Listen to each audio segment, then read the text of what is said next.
So students 11th commerce Hindi medium, तो last class में हम लोग तलपट पूरा कंप्लीट कर चुके थे, है ना। तो आज है नया चैप्टर स्टार्ट करने का। और क्या स्टार्ट करना है, जैसा कि आपको बताया था कि दोहरा लेखा प्रणाली हम लोग जब बनाते हैं तो दोहरा लेखा प्रणाली में सबसे पहले क्या होता है, बताओ क्या प्रणाली था उसका। सबसे पहले क्या होता है, लेन देन। इस लेन देन का लेखा कहाँ किया जाता है, सहायक पुस्तक। इसी सहायक पुस्तक के आधार पर कहाँ पे एंट्री की जाती है, पंजी प्रविष्टि बनाई जाती है। और पंजी प्रविष्टि के आधार पर ही क्या बनाया जाता है, खाता वही बनाया जाता है। ये कैसा काम होता है, रोज का काम होता है ना। यहाँ से यहाँ तक रोज का काम होता है। अगर आप चैप्टर वाइज बोलो तो सर हमने ये भी कंप्लीट कर लिया, फिलहाल ये भी कंप्लीट कर लिया। अभी सहायक पुस्तक हमने नहीं पढ़ा है, जब अभी जरूरत भी नहीं है, ठीक है। आई बात समझ में।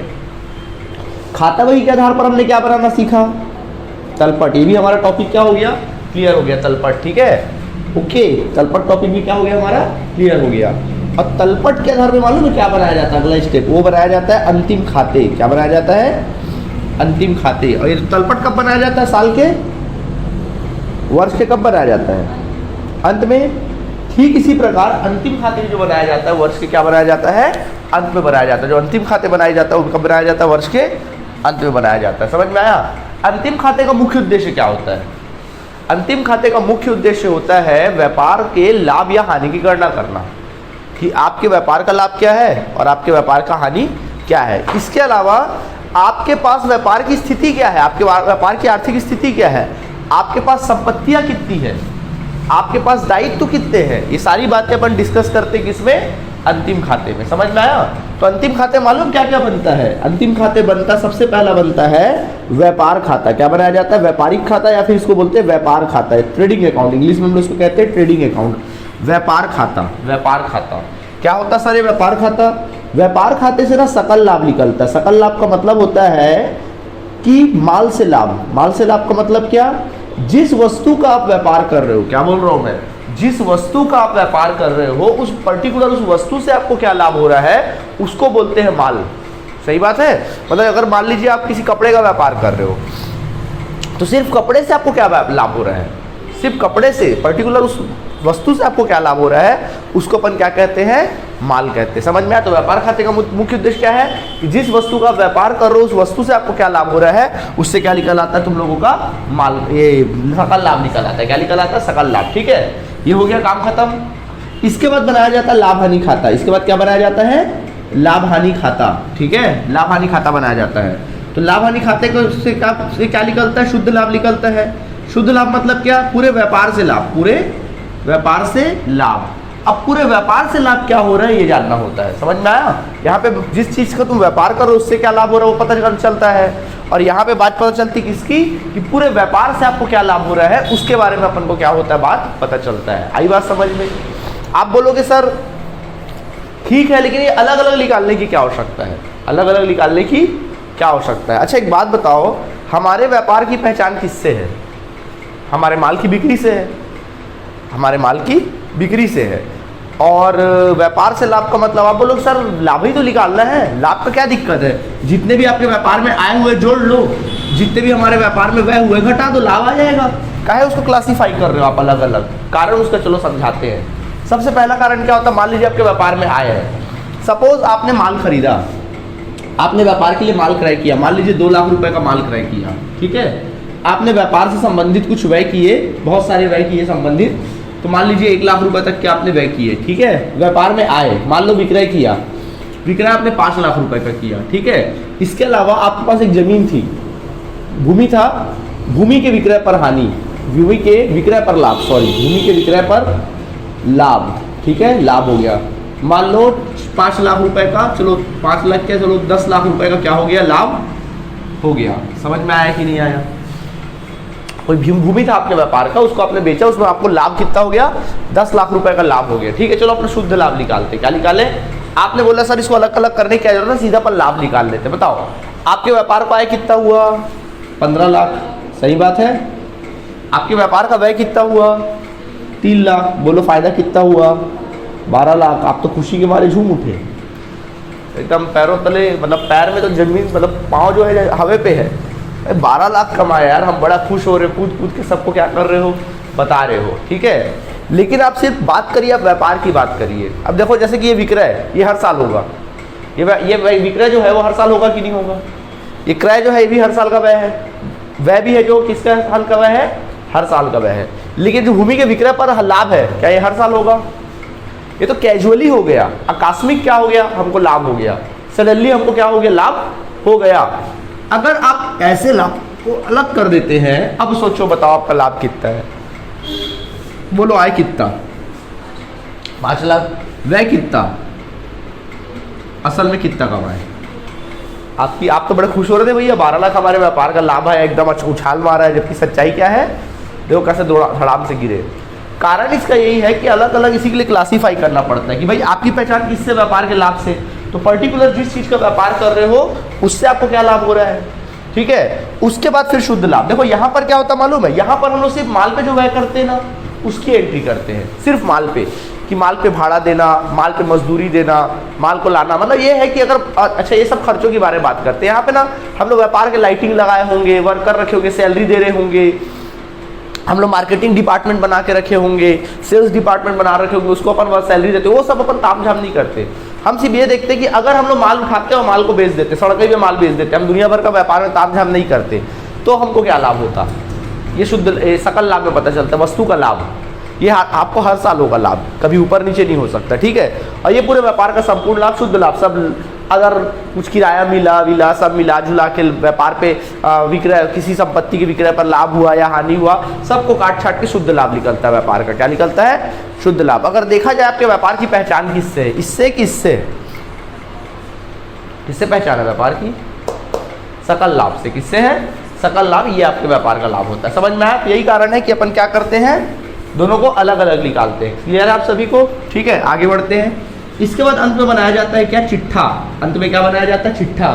चिट्ठा असल में खाता नहीं होता, चिट्ठा एक तरह का क्या होता है, विवरण पत्र होता है, ठीक है। चिट्ठा क्या होता है, विवरण पत्र, जो व्यापार की आर्थिक स्थिति के बारे में बताता है, आर्थिक स्थिति के बारे में बताता है, व्यापार की क्या आर्थिक स्थिति है। अगर हम आपसे पूछे कि बताइए आपकी आर्थिक स्थिति क्या है, या आपको किसी व्यक्ति की आर्थिक स्थिति जाननी है, अगर आपके सामने कोई व्यक्ति आता है और आपको पता करना रहे इसकी आर्थिक स्थिति कैसी, तो आप क्या सोचते हो, अरे इसके पास संपत्ति कितने का पता करते हो, अरे इसके पास दायित्व कितने का है पता करते हो, उसके व्यापार की उसकी आर्थिक स्थिति पता चल जाती है। वैसी इसके बारे में जानना है, इसके बारे में, अच्छा व्यापार के बारे में, तो कैसे जानोगे, उस व्यापार में कितनी संपत्तियां हैं ले लो, और उस व्यापार में कितने दायित्व है ले लो। हर प्रकार के दायित्व, चाहे वो स्थायी दायित्व हो या चालू दायित्व हो, सही बात है। चाहे वो संपत्ति की बात की जाए तो स्थायी संपत्ति हो, या फिर क्या उसकी संपत्ति हो, चालू संपत्ति हो। तो क्या सीखा हम लोगों ने, अभी हम बात कर रहे हैं क्या, दोहरा लेखा प्रणाली। तो दोहरा लेखा प्रणाली हम लोग पढ़ रहे थे ना, दोहरा लेखा प्रणाली देख लो भैया, आखिरी स्टेज पे पहुंच गए हम लोग अपने टॉपिक के। मेन टॉपिक है, क्या टॉपिक है भैया, पंजी प्रविष्टि सीख लिए सर, खाता बही सीख लिए, तलपट सीख लिए, और क्या सीखने वाले हैं हम, अंतिम खाते। अंतिम खाते में कौन कौन से खाते बनाए जाते हैं, बोलो, तलपट, क्या व्यापार खाता, फिर क्या बनाया जाता है, लाभ हानि खाता, फिर क्या बनाया जाता है, क्या तीनों खाते होते हैं, कौन खाते होते हैं, ये 2 खाते हैं और ये चिट्ठा है। समझ में आया? अच्छा ये कौन से खाते हैं, नाम मात्र खाते। कौन से खाते हैं, नाम मात्र खाते। क्लियर है आप सभी को कि नहीं, ये क्लियर बताओ, पक्का यहाँ तक क्लियर है? नोट करना चाहेंगे, जल्दी से नोट करेंगे।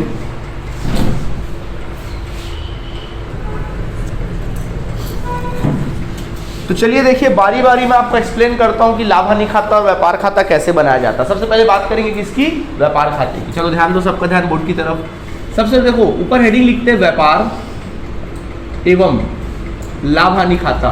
बोलोगे सर आप तो दोनों एक साथ बोल रहे हो, हाँ बिल्कुल, यहाँ पे व्यापार खाता और लाभ हानि खाता दोनों एक साथ बनाया जाता है। कैसे बनाया जाता है, देखो इसका प्रारूप इस प्रकार होता है, प्रारूप बन जाता है इस तरह से, ये प्रारूप है आपका, ठीक है। ये तुम्हारा विकलन पक्ष है और ये तुम्हारे व्यापार का समाकलन पक्ष है। यहाँ पे लिखते हैं 31 दिसंबर साल का अंतिम दिन, या फिर 31 मार्च, यानी जिस साल में आप क्या बना रहे हो, खाते बना रहे हो, क्योंकि मैंने बोला ना इसको साल के अंत में बनाया जाता है। तो 31 मार्च या 31 दिसंबर को समाप्त होने वाले वर्ष हेतु, 31 दिसंबर या 31 जनवरी को समाप्त होने वाले वर्ष हेतु, दिस इज योर विवरण पक्ष, राशि विवरण और राशि, ठीक है। ये देखो ये हो गया। देखो ये विकलन पक्ष है और ये कौन सा पक्ष है, समाकलन। आप बोलोगे सर इसमें तिथि का कॉलम नहीं बनाया आप। भाई तिथि का कॉलम इसलिए नहीं बनाया क्योंकि हर साल तो मतलब रोज रोज तो बनाया नहीं जाता है, हर महीने तो नहीं बनाया जाता, साल में एक बार बनाया जाता है। और साल में एक बार का हमने तिथि क्या कर दिया, ऊपर में ही लिख दिया। समझ में आया। अब देखो मैंने बोला कि व्यापार खाता और लाभ हानि खाता, तो ये दो पार्ट में बना। देखो ये व्यापार, ये देखो दो पार्ट है यहाँ पे। ये खाते को दो पार्ट कर ले, ये खाते का दो पार्ट हो गया, ठीक है। ये आपका व्यापार खाता है और ये आपका कौन सा खाता है, लाभ हानि खाता है, ठीक है। अब सुनो, व्यापार के समस्त व्यय और हानियां क्या होती है, हाँ विकलन। व्यापार के समस्त आय और लाभ क्या होते हैं, समाकलन, ठीक है। तो भाई देखो तुम्हारे व्यापार का जो भी व्यय होगा या हानि होगा उसकी एंट्री कहाँ करोगे, विकलन पक्ष में, दिमाग में बैठा लो। आपके व्यापार का जो भी आय या लाभ होगा उसकी एंट्री कहाँ करोगे, समाकलन पक्ष में। आई बात समझ में कि नहीं आई। अब देखो क्या होता है, सबसे पहले आप व्यापार चालू करते हो, प्रारूप को दिमाग में बैठा लेना। सबसे पहले व्यापार चालू करते हो तो आपके व्यापार में प्रारंभिक स्कंद पड़ा होता है। स्कंद का मतलब समझते हो, प्रारंभिक स्कंद, अंतिम स्कंद। नहीं समझते हो सुन लो। देखो मान लीजिए आपने व्यापार प्रारंभ किया, सपोज आपने व्यापार क्या किया, प्रारंभ किया 1 अप्रैल 2021 को आपने व्यापार प्रारंभ किया। तो भाई जब व्यापार प्रारंभ करोगे तो क्या पहले से वहां माल पड़ा रहेगा, नहीं सर, हम व्यापार प्रारंभ कर रहे हैं। तो माल क्या किया आपने, क्रय किया। माल पूरे साल भर में मान लीजिए आपने 1 लाख रुपए का माल क्या किया, क्रय किया, ठीक है, क्रय कर लिया। अब वो कंटिन्यू करते करते कुल मिला के 1 लाख का माल आपने साल भर में क्या किया, क्रय किया, ठीक है। और इस साल भर के दौरान आपने मान लीजिए 80,000 रुपए तक का माल क्या कर दिया, विक्रय कर दिया, ठीक। जरूरी क्या पूरा का पूरा बेच लोगे, पूरा बेच लोगे क्या, नहीं। 1 लाख का माल क्रय किया साल भर में, लेकिन आपने बेच कितना पाए, 80,000 ही बेच पाए। कितना नहीं बेच पाए, 20,000 नहीं बेच पाए। इसे कहते हैं अंतिम स्कंद। अंत में बचा ना, इसको बोलेंगे अंतिम स्कंद। क्यों अंतिम स्कंद बोल रहे हैं, क्योंकि ये 31 मार्च 2000 कब बचा, कि 22 को बचा, आखिरी दिन में बचा ना, इसको बोलते हैं अंतिम स्कंद। क्या बोलते हैं, ठीक उसी प्रकार जिस प्रकार आपके घर में खाना बना, रात में मस्त खाना वाना खाए, कुछ खाना क्या हो गया, बच गया, कुछ पनीर की सब्जी वब्जी क्या हो गई, बच गई। क्या करते उसको, दूसरे दिन सुबह खाते, फेंकते नहीं हो, नहीं फेंकते हो ना, दूसरे दिन सुबह खाएंगे हम, है ना। तो क्या करते, वैसे ही व्यापार के साथ होता है। लास्ट में अंत में बचा, उसको फेंकेंगे नहीं, अगला साल चालू होगा ना, नया सेशन 1 अप्रैल 2022, तो इसी को अपन क्या करेंगे, अगले साल ट्रांसफर कर देंगे। और इसी को हम लोग कहते हैं क्या, प्रारंभिक स्कंद। क्या कहते हैं, प्रारंभिक स्कंद, ठीक है। हो गया प्रारंभिक स्कंद। और साथ में प्लस अब फिर व्यापार का मान लीजिए क्रय करोगे। मान लीजिए इस साल आपने कुल मिला के 2 लाख रुपए का माल क्या किया, क्रय किया, कुल मिला के 2 लाख का माल क्रय कर लिया।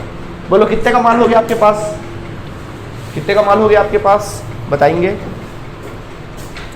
कितने का माल क्रय हो गया, कितने का माल रह गया आपके पास, 2 लाख का माल रह गया, है ना। कितने का माल हो गया, 2,20,000 का माल, सॉरी आपके पास माल कितने का हो गया, 2,20,000 का साल भर में पड़ा हुआ है। अब मान लीजिए इसमें से आपने साल भर के दौरान आपने 2,10,000 का माल क्या कर दिया, सेल कर दिया।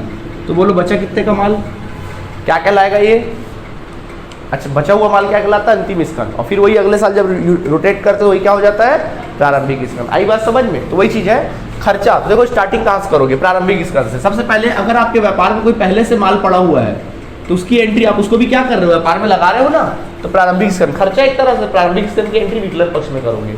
प्रारंभिक स्कंद की एंट्री कहाँ कर लो, विकलन पक्ष में कर लो, कर लिए। अच्छा अब इसके बाद आप व्यापार में माल क्रय करते हो। क्या करते हो, माल क्रय करते हो। बोलो क्रय वह है कि लाभ, आय है, वह है ना। किस पक्ष में एंट्री करनी चाहिए, विकलन में। तो बच्चों आप लिखोगे विकलन में क्रय, क्या लिख दोगे, क्रय। क्रय को इनर कॉलम में लिखना, जब भी इनर बोलूंगा इसी इनर कॉलम में लिखना। माइनस करेंगे उसमें से क्रय वापसी। क्या करेंगे, क्रय वापसी। आपने साल भर के दौरान जितना भी माल वापस किया है उसको क्या कर देना, घटाकर बाहर निकाल देना। भाई आपने मान लीजिए 5 लाख का माल बेचा, सॉरी खरीदा, उसमें से आपने 10,000 का माल वापस कर दिया था। तो बोलो कितने का माल खरीदा कुल मिला के, 4,90,000। तो मतलब शुद्ध क्रय को ना लोगे, इसी को बोलते हैं क्या, शुद्ध क्रय। क्या बोलते हैं, शुद्ध क्रय। क्रय में से क्रय वापसी घटा दिया जाता है, ठीक है। अब क्या करते हैं, व्यापार के तमाम प्रत्यक्ष व्यय, कौन से व्यय, प्रत्यक्ष व्यय, किस पक्ष में एंट्री करनी चाहिए, विकलन में। विकलन में लिखेंगे प्रत्यक्ष व्यय। आपके व्यापार में जितने भी व्यय होंगे ना उनकी एंट्री करेंगे विकलन पक्ष में। प्रत्यक्ष व्यय की एंट्री कर दो, ठीक है, हो गया। अब खत्म। इसके अलावा विकलन में और कोई एंट्री नहीं करेंगे। अब सीधा आ जाते हैं अपन समाकलन साइड में। समाकलन साइड में माल खरीदे हो, बेचोगे ना, तो बेचोगे तो क्या होगा, लाभ नहीं होगा, आय नहीं होगा। तो विक्रय की एंट्री समाकलन में करना, उसमें से माइनस कर देना विक्रय वापसी। उसमें से माइनस कर देंगे आप लोग क्या, विक्रय वापसी, और घटाकर बाहर निकाल दोगे। समझ में आया? इसके अलावा आपका माल बच गया था ना अंतिम स्कंद, अगर इस साल आपका माल बच जाता कोई अंतिम स्कंद, अच्छी बात है, बुरी बात है?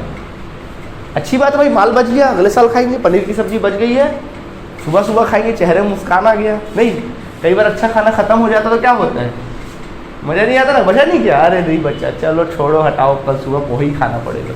चलो समझ में आया? ओके, क्या लिखना पड़ेगा, अंतिम स्कंद, क्या बोलेंगे, अंतिम स्कंद की एंट्री समाकलन में कर लो, अगले साल काम आ जाएगा। क्लियर है आप सभी को?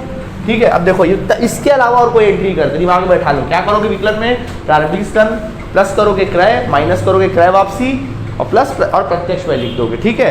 और विक्रय किस साइड लिखोगे, क्योंकि आय है, किस पक्ष में लिखोगे, समाकलन में। अगर कोई विक्रय वापसी तो क्या कर लेना, घटा लेना। समझ में आ गया? और अंत में क्या लिख दोगे, अंतिम स्कंद समाकलन में। और कुछ भी नहीं आएगा भैया, बता दे रहा, कुछ आएगा तो मेरे को बोलना, सर कैसे बोल रहे हो, देखो आगे कुछ और आया, बात समझ में? ठीक है। ये आय है ना, ये वह है ना, मान लो ये समाकलन ज्यादा और विकलन कम है, मान लो ये 10 रुपया है, ये 6 रुपया, बोलो शेष कहाँ आएगा, आता ना शेष निकालना, किस पक्ष में आएगा। मान लो अगर शेष यहाँ पर आ रहा है, आता ना खाता बंद करने, शेष यहाँ पर आ रहा है, मतलब ये सकल लाभ है। क्या लाभ है, सकल लाभ। सर कैसे, देखो ना, ये आय है, वह है, आय ज्यादा है और वह कम है, तो कौन सी बात है, लाभ आ गया। ठीक है।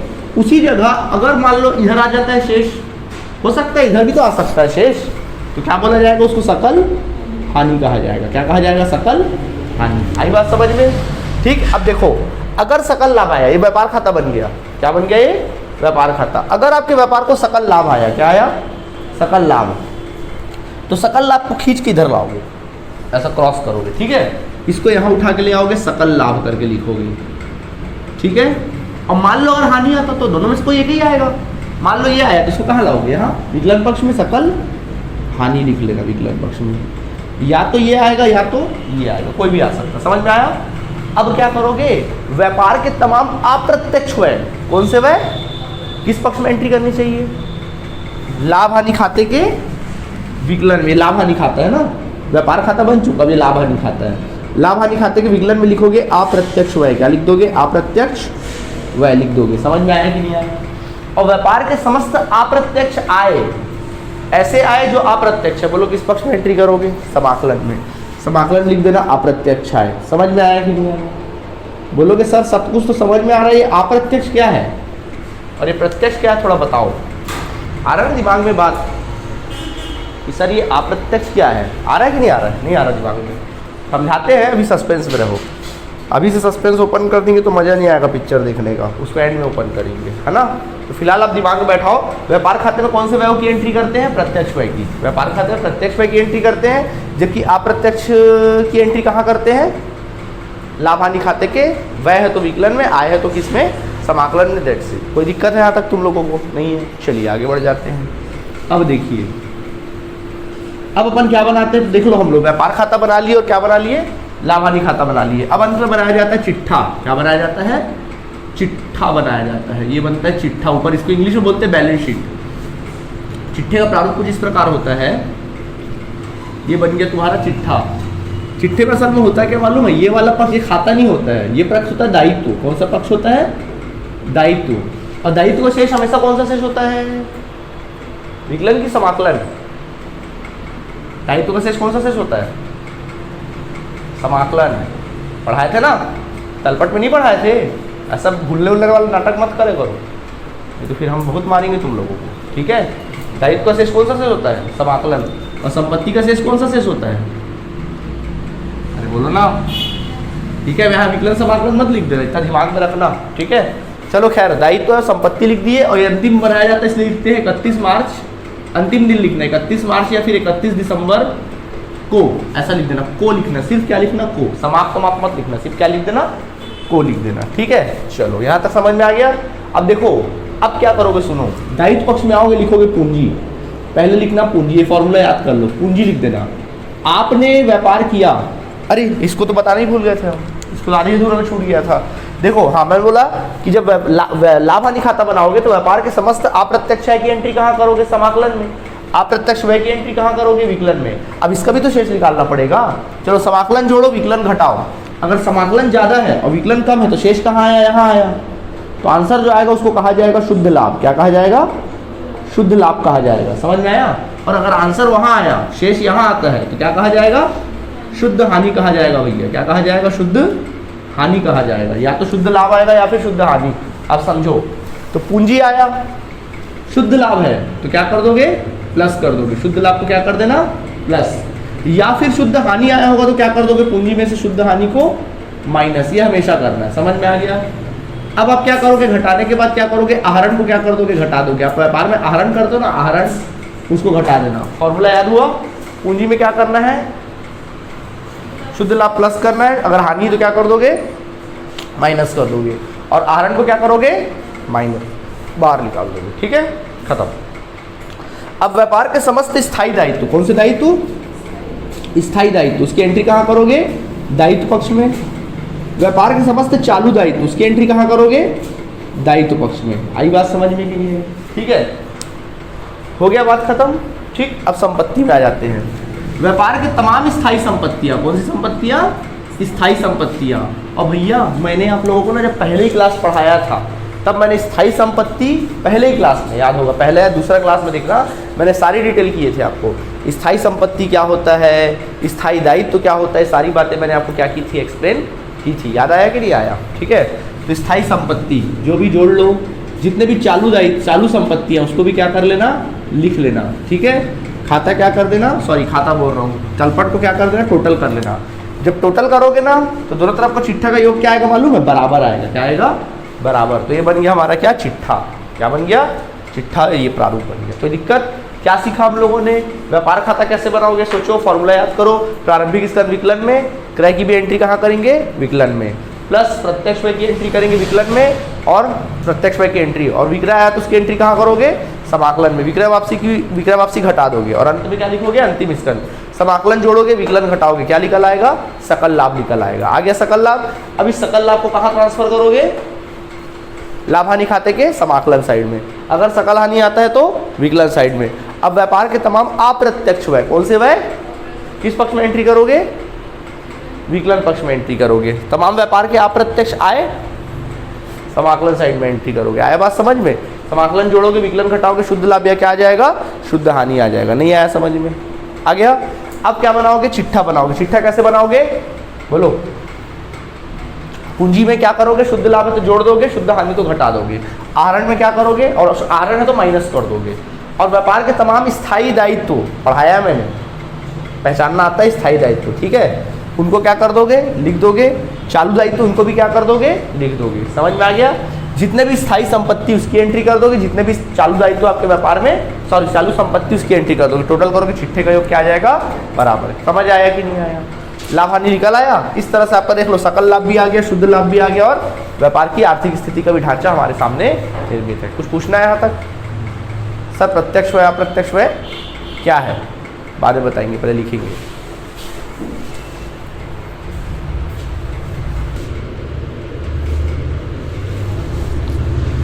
चलिए देखिए, अब हम आपको देखो यहाँ तक समझ में आ गया।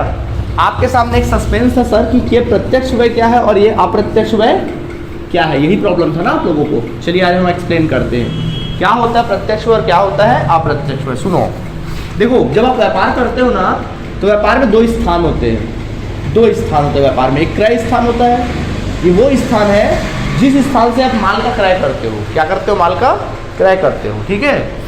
और एक दूसरा स्थान होता है विक्रय स्थान। ये वो स्थान होता है जहाँ से हम लोग माल को क्या करते हैं? विक्रय करते हैं। सही बात है कि नहीं है यार? देखो व्यापार के दो स्थान, एक क्रय स्थान और एक विक्रय स्थान है।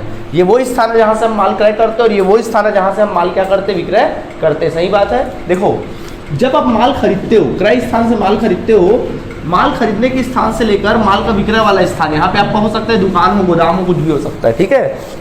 माल के विक्रय वाले स्थान, क्रय स्थान से लेकर व्यापार के विक्रय वाले स्थान तक माल को लाने पर, और माल के विक्रय का एक मेन गेट होगा ना, विक्रय स्थान का क्या होगा? मेन गेट होगा।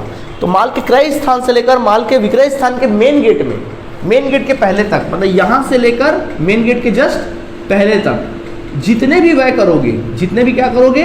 व्यय करोगे, उन व्यय को अपन क्या बोलते हैं मालूम है? प्रत्यक्ष व्यय कहा जाता है। क्या कहा जाता है? प्रत्यक्ष व्यय। आई बात समझ में कि नहीं? क्या कहा जाएगा? प्रत्यक्ष व्यय कहा जाएगा। क्लियर आप सभी को? ठीक है, ओके। एक बार आपका माल क्रॉस कर गया, विक्रय स्थान में एंटर कर गया, एक बार आपका माल विक्रय स्थान में एंटर कर गया, उसके बाद जितने भी व्यय चालू हो जाएंगे, जितने भी व्यय किया जाएगा माल के ऊपर या व्यापार के ऊपर, वो सारे के सारे व्यय कौन से व्यय कहलाते हैं? अप्रत्यक्ष व्यय। आई बात समझ में कि नहीं? ठीक, आया बात समझ में? ठीक।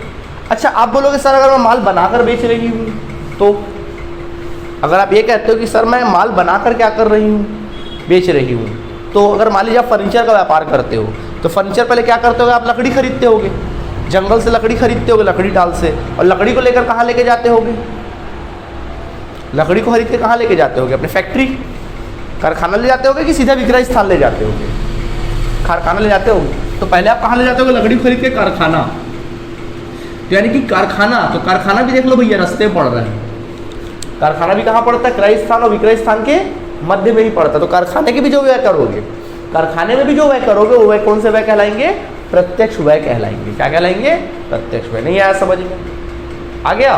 क्या बोला मैंने? क्रय स्थान से विक्रय स्थान के बीच इवन कारखाना व्यय भी कौन सा व्यय कहलाता है? प्रत्यक्ष व्यय। एक बार आपका माल क्रॉस कर गया तो उसको क्या बोलेंगे? अप्रत्यक्ष व्यय। चलो आप ही बताना। जैसे गाड़ी भाड़ा देना, क्या देना?